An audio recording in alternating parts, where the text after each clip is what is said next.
धीरापुर एक बहुत ही खुशहाल गांव था।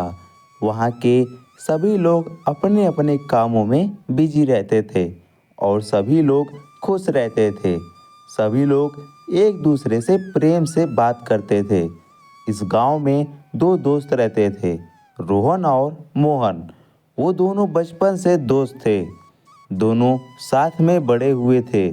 उन्होंने अपना पूरा बचपन एक दूसरे के साथ गुजारा था।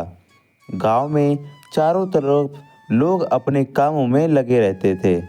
इस गांव में कुछ दूर पर एक पुरानी हवेली थी जो खंडर बन चुकी थी। कहते थे कि रात को वहाँ पर अजीब रोशनी जलती और फिर बुझ जाती थी।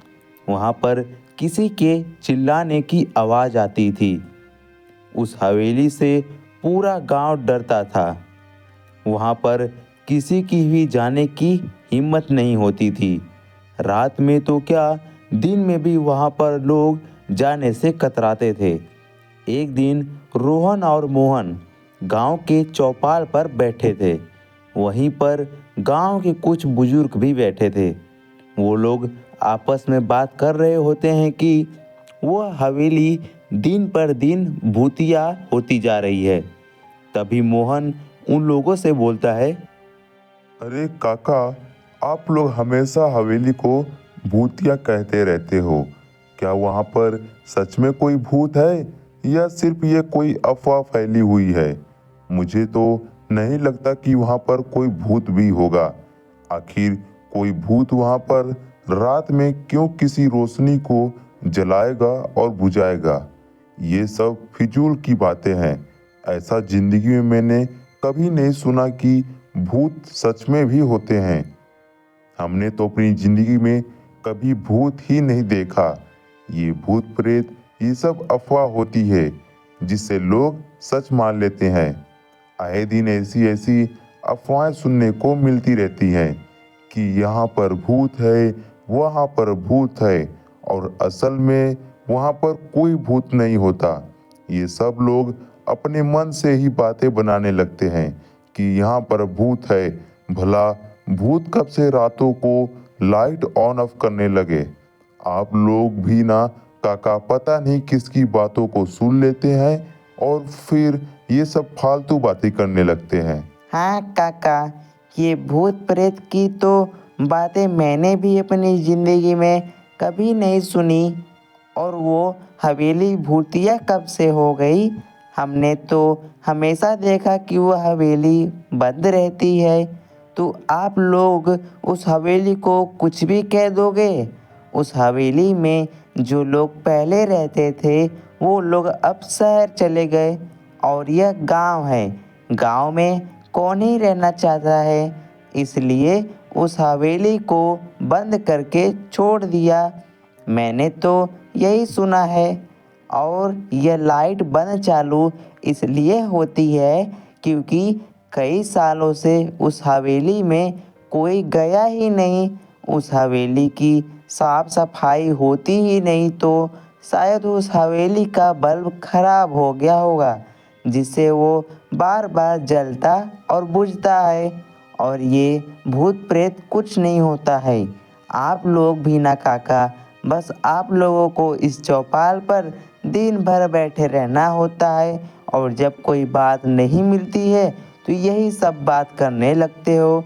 अब कोई किसी घर में नहीं रहता है तो आप लोग उसके घर को भूतिया बना दोगे। जो भी वहाँ गया आज तक लौट कर ही नहीं आया। बेटा, अभी तुम लोग बच्चे हो। तुम लोगों को नहीं पता उस हवेली का राज। हमने अपना यहाँ पर पूरा बचपन गुजारा है और यहाँ की हमें सारी बातें पता है। वह हवेली बहुत पुरानी है और वह हवेली राजा महाराजाओं के समय से है। फिर धीरे धीरे समय बीत गया और यह नया युग आ गया। 20 साल पहले उस हवेली में एक पति और पत्नी रहने आए थे। उस टाइम पर मैं छोटा था। कुछ साल वो लोग गांव में रहे। वो लोग पूरे गांव के साथ घुल मिल गए थे। फिर 4 साल बाद वो लोग अचानक से गायब हो गए। गांव वालों को कभी ये पता नहीं चला कि वो लोग कहाँ गए। सभी लोगों ने उनको ढूंढने की कोशिश भी की और पता भी लगाया कि वो लोग कहाँ से आए थे, लेकिन किसी को उनके बारे में कुछ पता नहीं चला। वो दोनों कहाँ गायब हो गए किसी को पता नहीं चला। कुछ दिन बाद उस हवेली में से किसी औरत के रोने की आवाज आने लगी। सभी गांव वाले डर गए, लेकिन किसी की इतनी हिम्मत नहीं हुई कि उस हवेली में जाकर ये पता करे कि यह आवाज किस औरत की आ रही है और उस हवेली में रो कौन रहा है। हम गांव वालों ने उस हवेली को वैसे ही छोड़ दिया और आज तक वो हवेली वैसे ही है। और कहा जाता था कि 15 साल पहले उस हवेली में रहने के लिए एक शहर से आदमी आया था। वो पहले ही दिन उस हवेली में गया, लेकिन वो हवेली में से कभी लौटकर वापस नहीं आया। अरे रामलाल काका, आप लोगों को सही बात नहीं पता है। वो 15 साल पहले जो आदमी रहने आया था, उसे हवेली अच्छी नहीं लगी होगी, वो चला गया होगा। आप लोग भी कुछ भी बातें बनाने लगते हो। चलो मोहन भाई, हम लोग यहाँ से चलते हैं। काका लोग के पास रहे तो वो हवेली वाला भूत हम लोगों के पास भी आ जाएगा। हाँ रोहन भाई, तुम सही कह रहे हो। गांव के बूढ़े पुरानों को तो पुरानी बातें बनाने की आदत है। यहाँ पर कुछ देर हम लोग भी इनके साथ रुके तो हम भी पुरानी बातें बनाने लगेंगे। इतना कहकर वो दोनों वहाँ से चल देते हैं। वह दोनों गांव से दूर अपने एक दोस्त के पास जाते हैं जिसका नाम बिरजू था।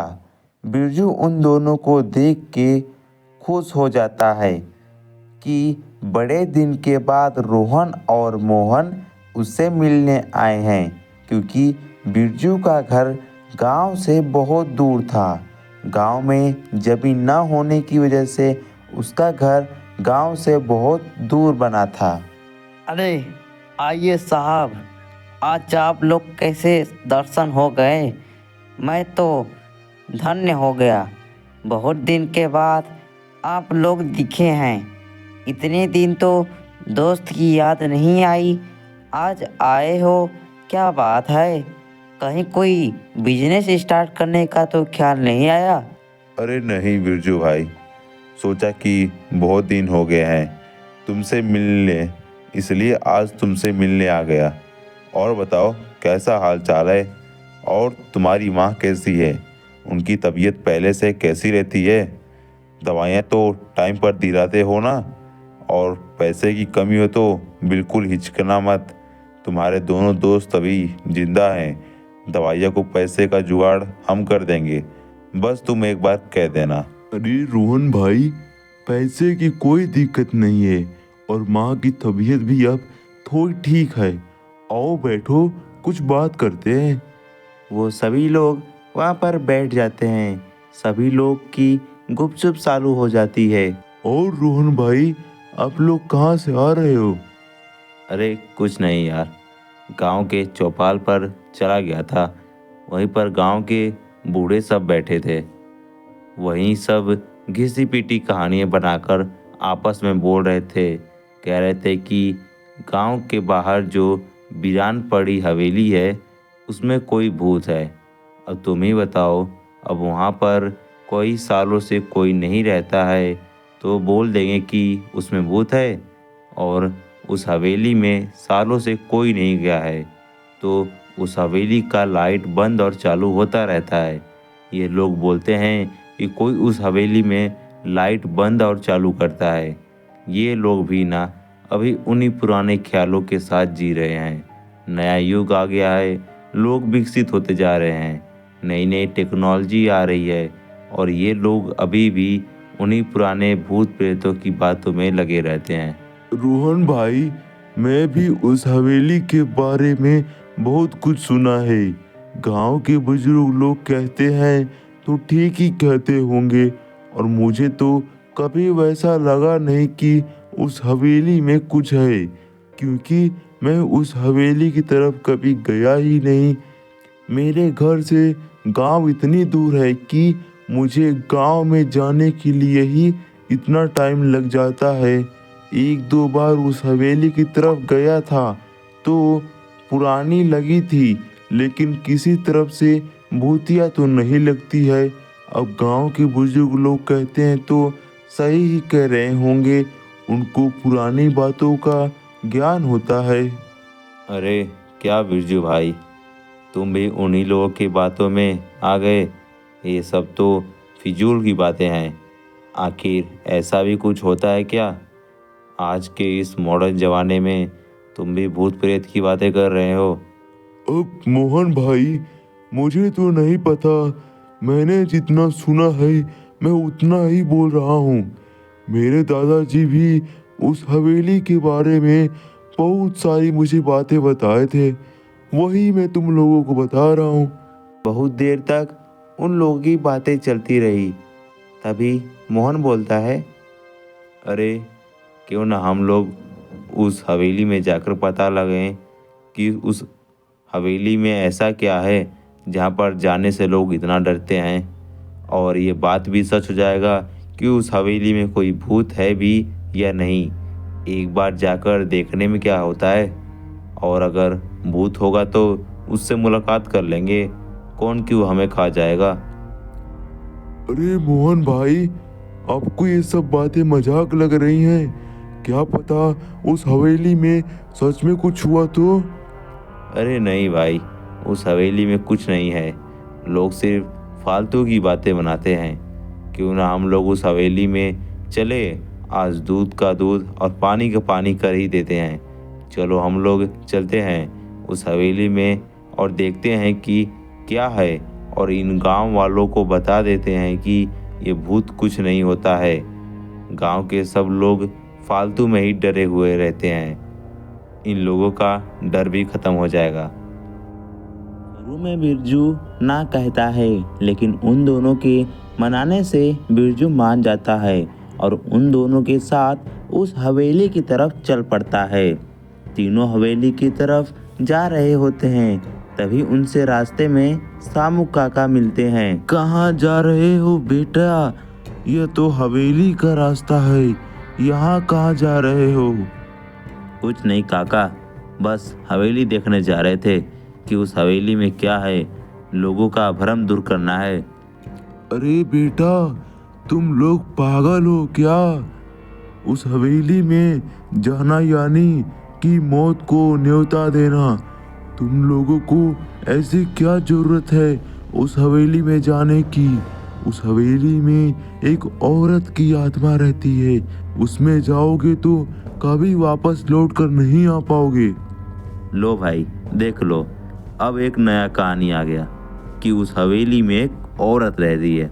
अरे काका, आप लोगों के टाइम में वो औरत रहती थी, हम लोगों के टाइम में नहीं रहती है। आज के टाइम में भूत प्रेत में कोई विश्वास नहीं करता। आज तो हम लोग पता लगा के ही रहेंगे कि उस हवेली में कौन सी औरत रहती है। अब वो तीनों हवेली की तरफ चल लेते हैं। वो तीनों हवेली के पास पहुंचते हैं।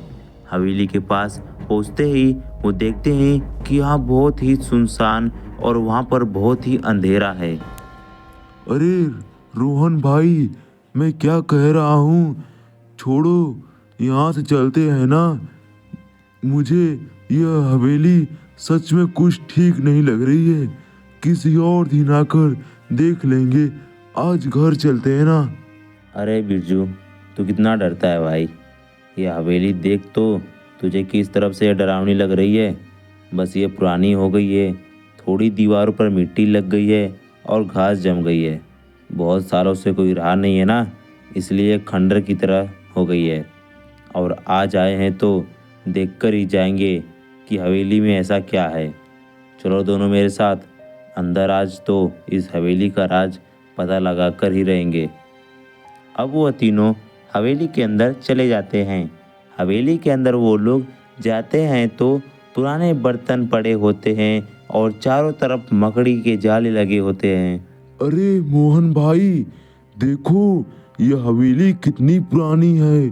चारों तरफ मकड़ी के जाले लगे हुए हैं। गांव वाले तो सच कहते थे कि इस हवेली में 15 साल से कोई नहीं आया है। ये हवेली वाकई में बहुत पुरानी है। तभी उन लोगों को किसी के फुसफुसाने की आवाज़ आती है। एक मिनट, सब लोग चुप हो जाओ। देखो हवेली के अंदर से किसी की आवाज़ आ रही है। यह आवाज़ तो हवेली के दूसरे रूम से आ रही है। वो तीनों हवेली के दूसरे रूम में जाते हैं जहाँ पर पूरे रूम में सोना ही सोना पड़ा होता है। ये तीनों देखकर चौंक जाते हैं। तीनों की आंखें फटी की फटी रह जाती हैं। तभी किसी के पैरों की आने की आवाज़ सुनाई देती है। तीनों तुरंत वहाँ से भागकर छुप जाते हैं। वो लोग देखते हैं कि वहाँ पर दो लोग आते हैं। अरे वाह चंपक भाई, ये हवेली खजाना छुपाने का बहुत मस्त जगह है। किसी को भनक नहीं कि हमने यहाँ पर 15 साल से अपना खजाना छुपा रखा है और कभी किसी को हम भनक भी नहीं लगने देंगे। और धीरे धीरे इस हवेली के बेसमेंट में जो राजा का खजाना है वो सारा निकाल लेंगे। सारा कमाल तो आपका है भाई। अगर आपने यह भूत वाला आइडिया नहीं बताया होता तो हम लोग इस हवेली में कभी खजाना नहीं छुपा सकते। आखिर भूत से पूरा गांव डरता है, इसलिए कोई इस हवेली में नहीं आता है। मान गए भाई, आपका आइडिया तो काम कर गया। इधर श्यामू काका पूरे गांव के लोगों को इकट्ठा करते हैं और सभी गांव वालों को पूरी बात बताते हैं कि रोहन, मोहन और बिरजू तीनों उस भूतिया हवेली में गए हैं। वो लोग हमारे गांव के बच्चे हैं। उन लोगों को तो हमें बचाना ही होगा। सभी गांव के लोग हाथ में डंडा लाठी लिए उस हवेली की तरफ चल देते हैं। वह लोग भी उसी हवेली के अंदर पहुंचते हैं। वो लोग भी उसी रूम में जाते हैं जहां पर गुंडे होते हैं। सभी गांव वाले देखते हैं कि हवेली के रूम में पूरा सोना ही सोना भरा हुआ है। गांव वाले उनको पकड़ लेते हैं और इस पूरे सोने को सरकार के हवाले कर देते हैं और उस पुरानी हवेली को दोबारा साफ करवाकर गांव के भले के लिए उपयोग किया जाता है। शिक्षा, अंधविश्वास और डर का फायदा उठाकर कुछ लोग अपना स्वार्थ पूरा करने की कोशिश करते हैं। हिम्मत और सच्चाई की खोज से ही झूठ का पर्दाफाश किया जा सकता है।